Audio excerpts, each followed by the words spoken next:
Those were incredibly well prepared and beautiful, and I am going to wing it, and my brother's in the front row. I first want to just thank every single one of you for coming.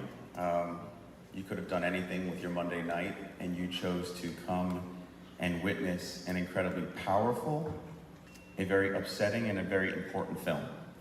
And I hope for those of you who have not seen this, what you see tonight is on YouTube.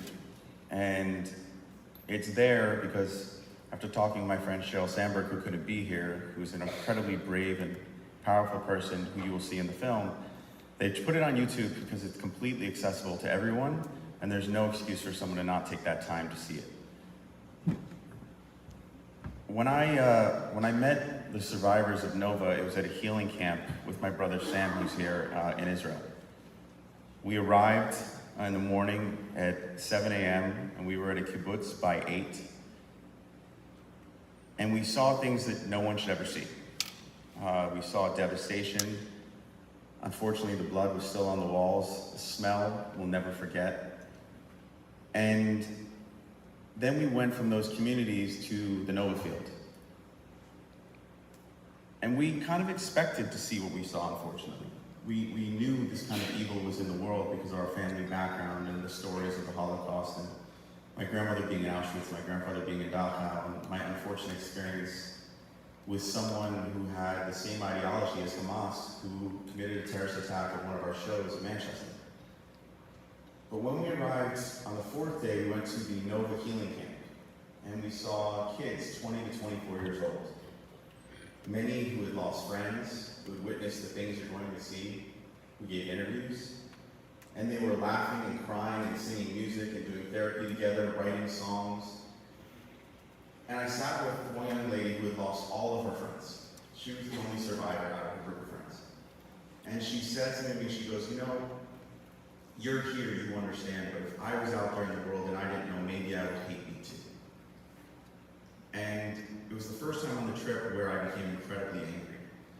Because what happened to those kids at a music festival, the same music festival where our families would have gone to Coachella, or Stagecoach, or Governor's Ball, it was truly a music festival, and these kids were murdered as they were running away, as they were hiding in porta potties, as they were trying to escape in cars.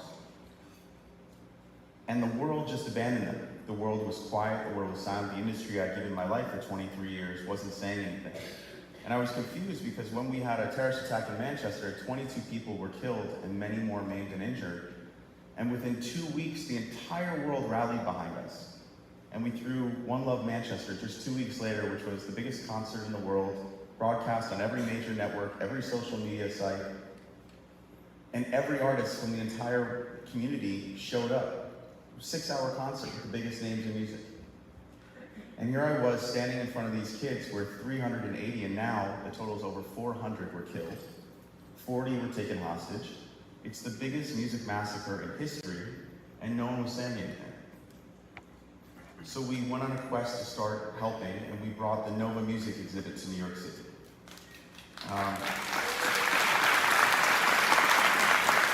This exhibit is the original tents, the original cars that were burned, the lost and found, the footage that both Hamas themselves broadcasted, and those kids as they were running away trying to get to their families broadcasted on their phones. And the way we put together this exhibit was very different from what happened in Tel Aviv, because everyone in Israel already knew what had happened, had experienced it.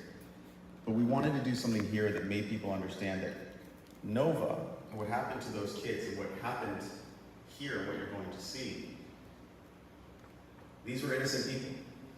And it is absolutely inexcusable that we as a world and as a community can't come forward and denounce this behavior. And I am glad that the special announcement, I've said it before, but we are officially opening in mid-August in Los Angeles. Running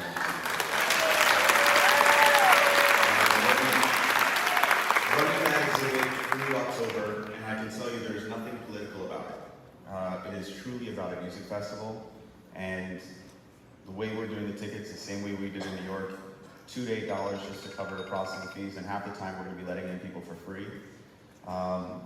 Because we don't want to give anyone an excuse not to witness this and see themselves and their humanity. And that is kind of why I'm here today. My brother and friends invited me. I've seen the film, and like I said, you're all brave, and I'm honored to see this many people here to witness it on a Monday night. Sexual violence and rape should never be used in warfare, should never be used at all, and it should never be excused.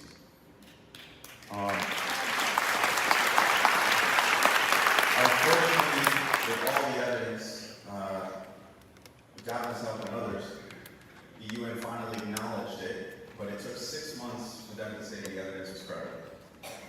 And in that time, we saw many of our own politicians deny this. And I want to be clear on the main reason I'm here. I always get a kick out of the fact that people think I'm here because I'm Jewish, because my family's Holocaust survivors. That's a big part of my identity. But like many of you, I've been there as a part of other, calls for help.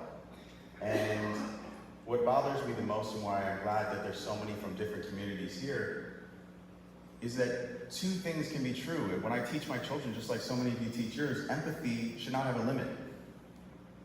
I should mourn for your family in Gaza the same way you mourn for these people. I should want aid going into Gaza the same way I want hostages to come home. And you do not have to pick sides to have empathy and have a seat at the table for humanity. And I think every single... So the reason I'm here is just to say, please, this is not about sides. This is about seeing your daughter. It's about seeing your mother. It's about seeing your friends. It's about seeing your sister. And speaking to others and demanding they see this film and saying no, and not letting a very loud minority divide us. Because I can assure you that we are in the majority. So with that, I want to thank you for having me. I want to thank my brother Sam for inviting me to the screening, and then I found out I was hosting. If you're from a Jewish family, that makes a lot of sense. Thank you once again for coming to see this, and you'll see a video from my friend later, but I can tell you that so many people put a lot into this film and took a lot of risks. And it means a lot that you're witnessing it. It means a lot that you're spreading it. And I hope that when you leave here, you encourage all your friends and family to go on YouTube and do the same. And thank you very much. Hold on. I'm gonna get in trouble with her. I forgot something. There's one thing you told me to talk about. Anti-Semitism.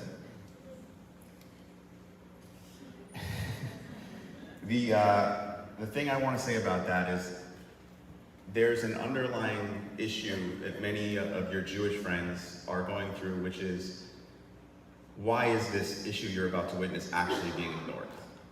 And, when we talk about anti-Semitism, all I want to offer for every single one of you out there is, whether you are Jewish, whether you're Muslim, whether you're Christian, or whether you're atheist, we all know what it's like to be ignored when we're crying out for help. And the importance of this is to realize that anti-Semitism, whether you want to believe it or not, plays a role in why there is so much silence around this. But the same thing we've all learned is, that golden rule. Anti-Semitism is not the only problem in this country, in our community. Islamophobia is a problem in our community. Hate, in general, is a major problem within our community that scares all of us when it comes to our children. So when we ask you to scream out against anti-Semitism, you have every right to look us back in the eye and say, scream for me as well, and we all need to start screaming for each other. Thanks. Yeah. Thank you so much, Stuart. This is so wonderful of you. Words that I will never forget. I wanted to introduce our friend Sheryl Sandberg in a minute, but I wanted to first thank a few people for making this event really happen. And Sam, I want you to stand up, please. This is Scooter's brother, Sam. Thank you so much for everything. And where is Amanda? Amanda Colbeck, where are you?